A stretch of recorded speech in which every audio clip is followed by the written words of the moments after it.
أعوذ بالله السميع العليم من الشيطان اللعين الرجيم. بسم الله الرحمن الرحيم. الحمد لله رب العالمين، والصلاة والسلام على محمد وآله الطاهرين، لا سيما بقية الله الحجة بن الحسن فداها أرواح العالمين، واللعن الدائم على أعدائهم أبد الآبدين ودهر الداهرين. اللهم كل وليك الحجة بن الحسن صلواتك عليه وعلى آبائه في هذا الساعة في كل ساعة، وليا وحافظا وقادا وناصرا ودليلا وعينا حتى تسكنها أرضك طوعا تمتعها فيها طويلا. In trading, as we said, there are different type of exchanging properties.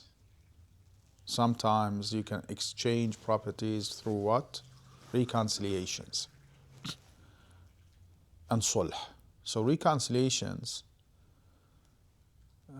is not that shallow, but it can be done without some trading's conditions.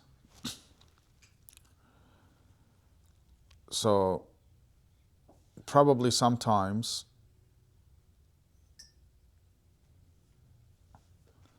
some of those conditions are not needed in reconciliation contract.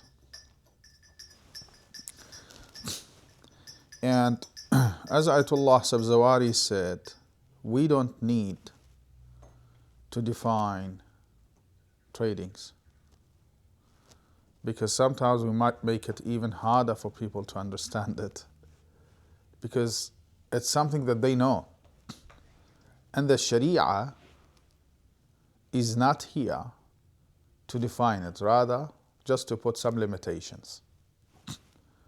So it is nothing, it's not something that the Sharia is inventing it, such as Salat, such as Islamic tax and zakat.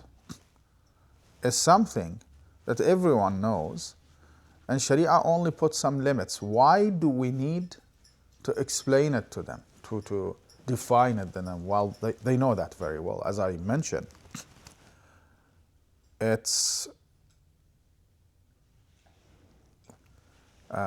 a fundamental difference between trading and hiring. So if you go to a real estate and tell the guy that I'm here to buy the benefit of a house, he will laugh on you if you say that when you want to fight a rental house. Because what do you mean buying the benefit of what? Of a house. You're renting a house, you know. So that's important. So this is something that we must accept, and it's obvious.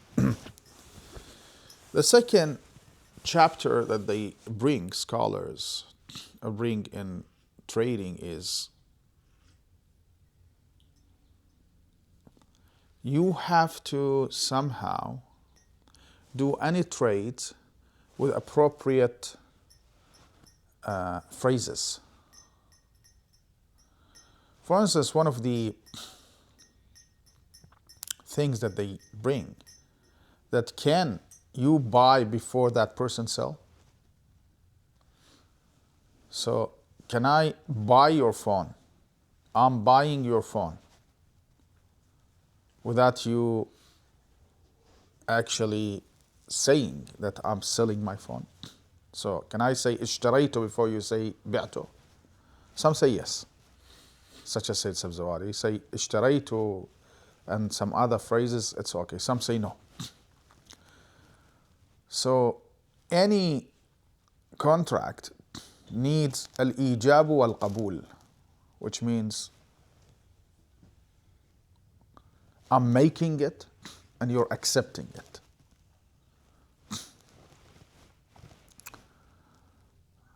Correct? Al-ijab wal-qabul. Especially in big deals and things like that. Selling and buying. Somebody went to the Prophet ﷺ and the Prophet gave him some dirham and money. And he went and made a business and returned the money more. He worked for the Prophet as a contractor. The Prophet got happy and told him, Barakallah fi safqati yaminik. You know, when you slap hands on hand as an indication that this contract is happened, is occurred. So anyway, all of these topics probably are not that important at this point for us, as we are not bringing all elements of fiqh and jurisprudence in our classes.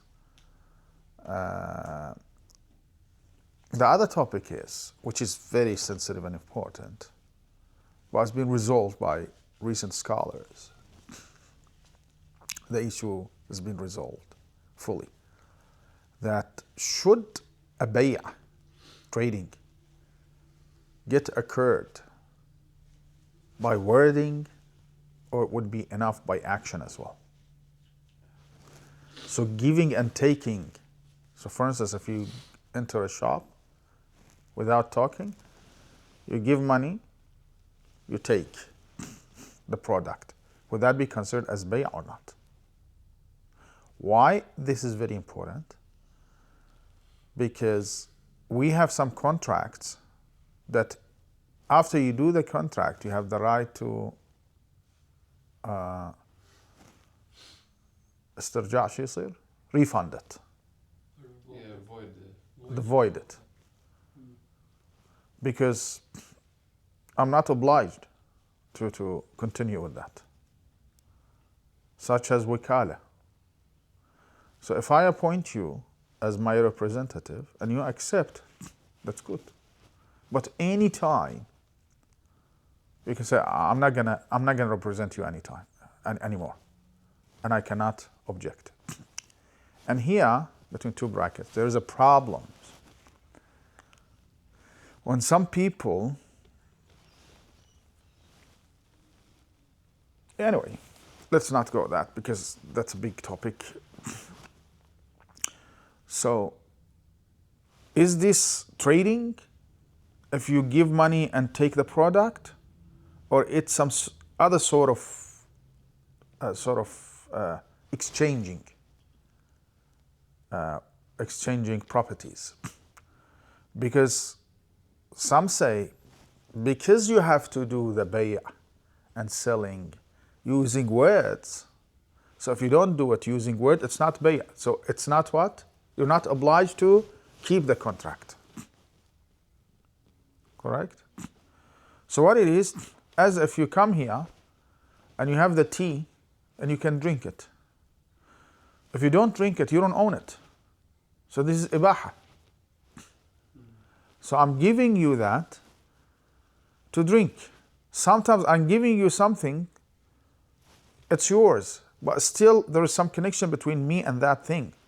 Unless if you use that, such as hiba. So if I gift you this eyeglasses, correct? You go out, tomorrow I see you, I tell you, give me back my eyeglasses. No, I'm not going to give you back. I have the right to ask you that. Unless if you are one of my relative. If you are one of my relative, according to Islam, I cannot take back what I gift you.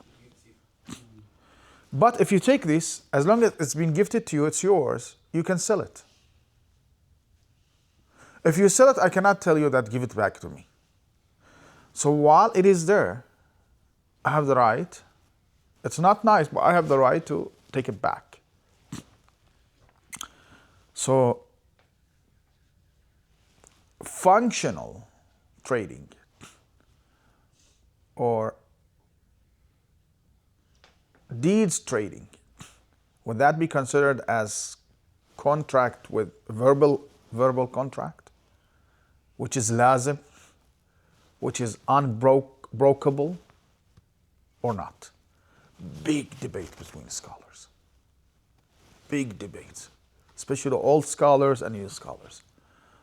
So Ayatollah Said Sabzawari comes and sums up everything. It says he says this is really ridiculous. Because obviously when you trade with your action, you don't mean anything but bay'ah, but selling. So you're doing that by your action. You don't need to say it by your words. So you have the intention in your heart, and sometimes you make that intention apparent by your words and sometimes by your actions. That's it, full stop. So he sums up all of that big debate. Sometimes it takes months for a scholar to talk about that in a single paragraph.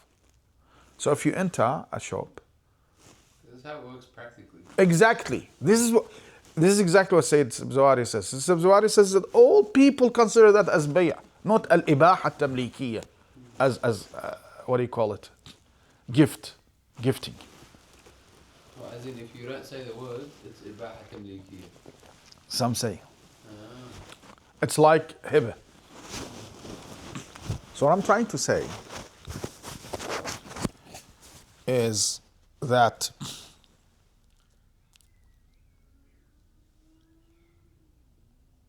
according to what people think and trade, this is of course considered as bay'ah. And when it's been considered as bay'ah, we have to go with what Allah subhanahu wa ta'ala said, أوفوا بالعقود in Quran. Fulfill your contracts. Respect your contracts. Respecting contracts mean if I sell you something and you buy it, that's it. I cannot say just, I'm going to do refund. I'm going to just break the contract. No, you can't. أوفوا بالعقود. Unless if that contract is a contract that by itself can be voided. So, أوفوا بالعقود tells us something. That as long as this is a contract, that I have to respect that contract. Unless if I know from outside this contract that this contract is a contract by itself that can be voided, such as gift, such as wikala, power of attorney, and etc. It's contract but can be voided. But al-asl, the fundamental, is that any contract should be respected. So, ibaha tamlikiyya, when I gift you something, when I give you something, when we trade something that is not aligned with what Allah says, awfu bil uqud. Anytime I can break it. Well, we see people, they don't accept that. That's it. I bought it, you sold it. Yeah, I was going to say. That's it. I bought it, you sold it. Based on this, the ramifications of it is I can come back to you and tell you, give me my product. Exactly. This is exactly what Sayyid Sabzawari says. No one accepts that. So why he says? He says, as long as you have the intention in your heart and you're pleased with it, it's a matter of how you show your intention, your pleasure. Either by wording, بِعْتُ وَاشْتَرَيْتُ, I sold and you buy, or by action, when I give you money and take the product. No difference between them at all. This is what Sayyid Sabzawari says, and he's right. Not only Sayyid Sabzawari, some others as well. So what was the issue with scholars, previous scholars? A narration, or two narrations. And that narration is when somebody went to Imam Sadiq alayhi salam and told him, يا ابن رسول الله, قلت لأبي عبد الله, الرجل يجيء, a man comes and says, اشتري هذا الثوب وأربحك كذا وكذا, buy this clothes and I will make you get profit of this and that. Then Imam replied, isn't it that he can continue with that contract and he can decide not to continue with it? So there's a mediator here. Let's say me, Brother Ahmed, and Sayyid Rada. And Muhammad Rada is the seller. Muhammad Rada has a tripod and he's intending to sell it. And I tell Ahmed, buy this, and I will what? I don't have money, so I want you to buy it. So buy his tripod, and I'll sell it for you for what? So you buy it for $100, I will be able to sell it for you for $1,000. أربحك كذا وكذا. And then I take it, you buy it, and I take it, and I sell it for what? For 2,000, give you 1,000 and keep 1,000 for myself. Imam said, أليس إن شاء ترك وإن شاء أخذ? So is it lazim? Should he do it? Should Ahmed do what I'm telling him? Or not? He's not obliged. Imam said, he said, yes, of course. Imam said, لا بأس. No problem. إنما يحلل الكلام ويحرم الكلام. So the problem is here with this narration is what Imam says. يحرم الكلام ويحلل الكلام. That wordings might make something halal and might make something haram. So thus some scholars say trading by action won't be considered as a proper trading, because Imam said يحرم الكلام ويحلل الكلام. You have to say it by words, verbally. When you come to this narration, this is the translation of the narration. I'll let you know what some scholars say, and I'll let you know what I think about this narration. So when we come to this narration,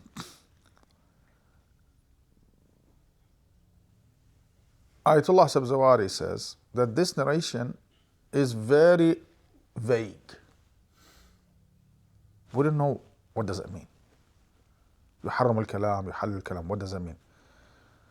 Sheikh al-Ansari rahmatullah alayhi brought 4 possibilities.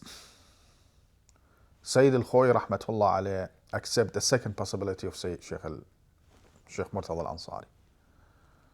So what does it mean? So when things gets vague, you see some scholars say this is the meaning of that narration, some others say this is the meaning of that narration, and really you cannot somehow prove one of them. So it's vague. When it's vague, how you can rely upon something which is vague to put a void to a contract that people accept as a contract? While we know that Islam is not here to invent anything, rather just to limit. So there is no obvious limitation by this narration. So why should we say that trading by action is not considered, is not under the umbrella of أوفوا بالعقود and fulfill your promises or respect your trades? So what does it mean? What Imam alayhi salam is saying. So let me give you the example again. If you understand the example, you'll understand what the Imam is saying. So I'm telling Brother Ahmed, buy this tripod from Sayyid Muhammad Rada, okay, and I will make profit. So Muhammad Rada is selling his tripod for $100. Buy it, and I will make you making $1,000. And then you buy it, I take it, and I sell it $2,000 and give you $1,000. So what is the narrator asking? So is that lazim? Yeah, he's asking, is his profit halal? No. Correct? Imam is saying, أليس إن شاء ترك وإن شاء أخذ? So let's assume Ahmed buys. So we have two options. Ahmed buys that tripod. Correct?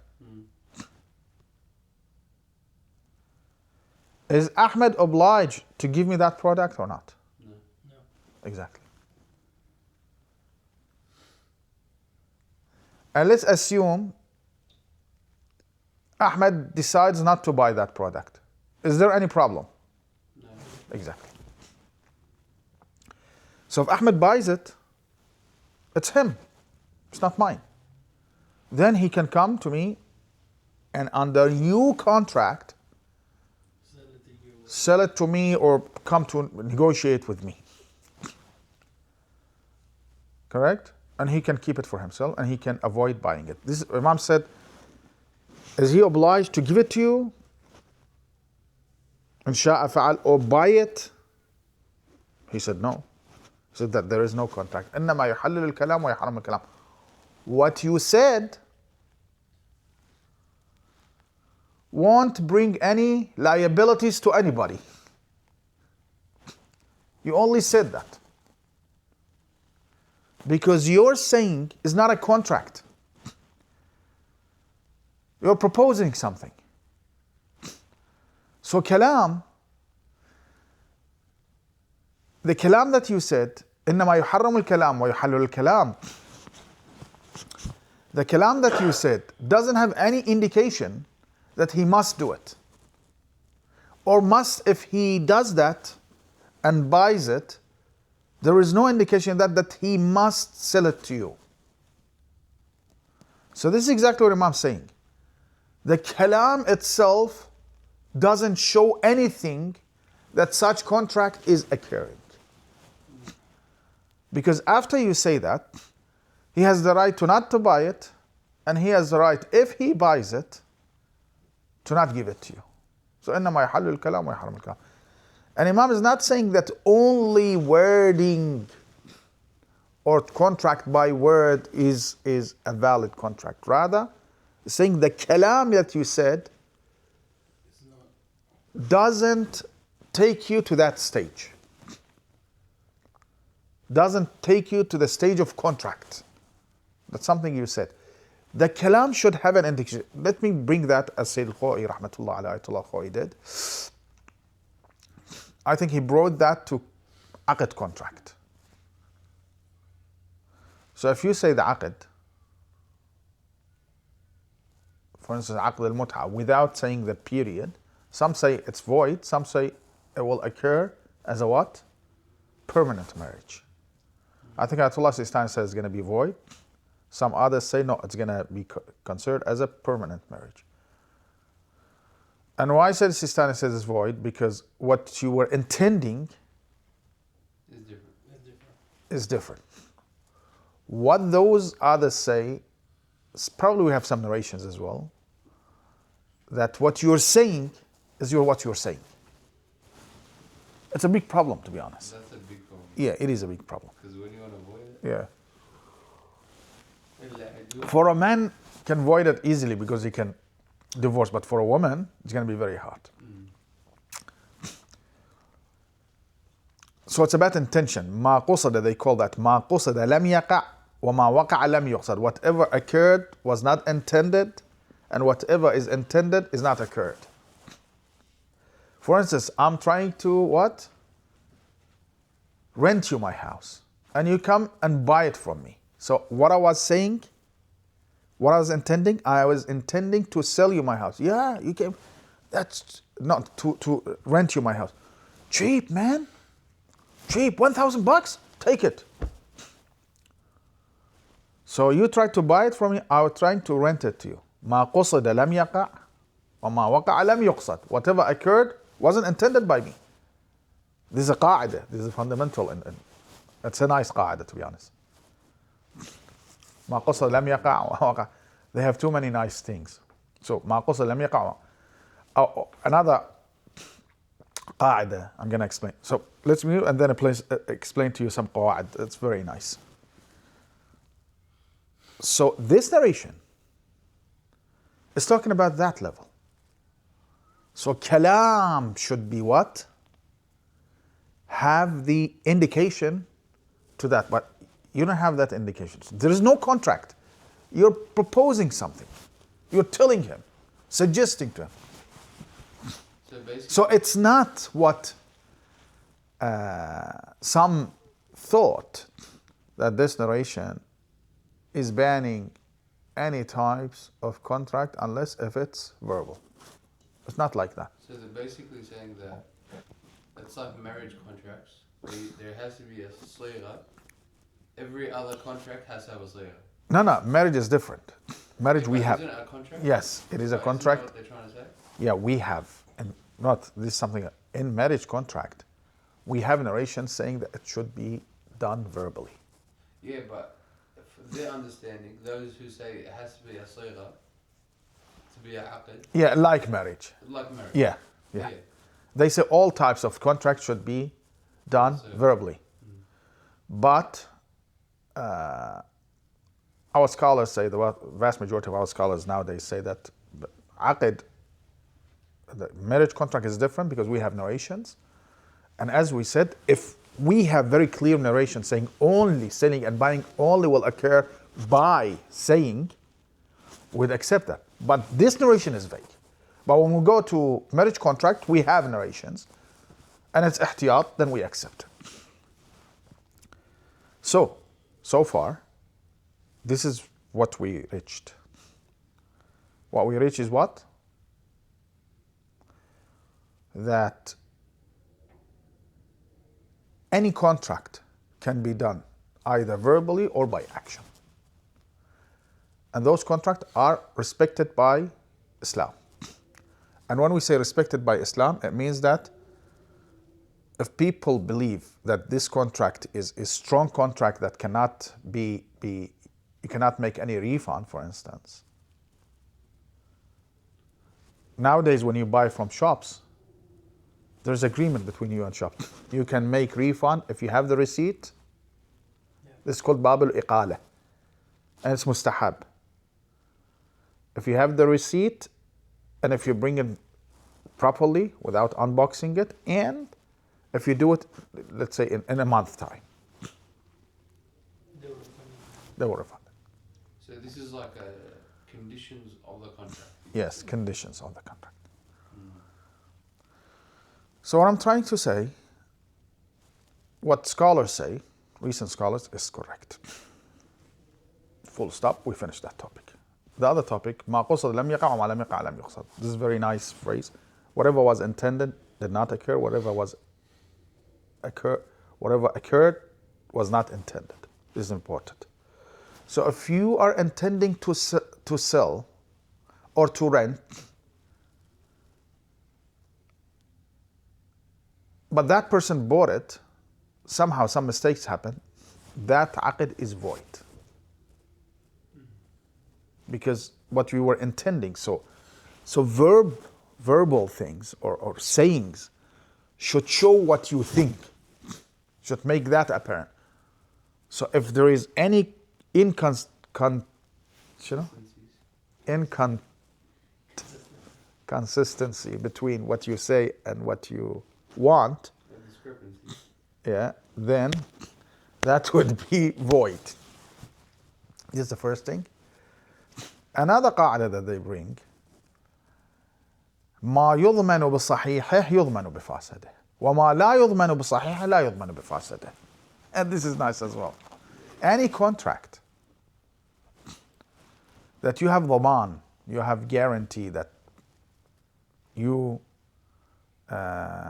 guarantee the value, guarantee the money of that product.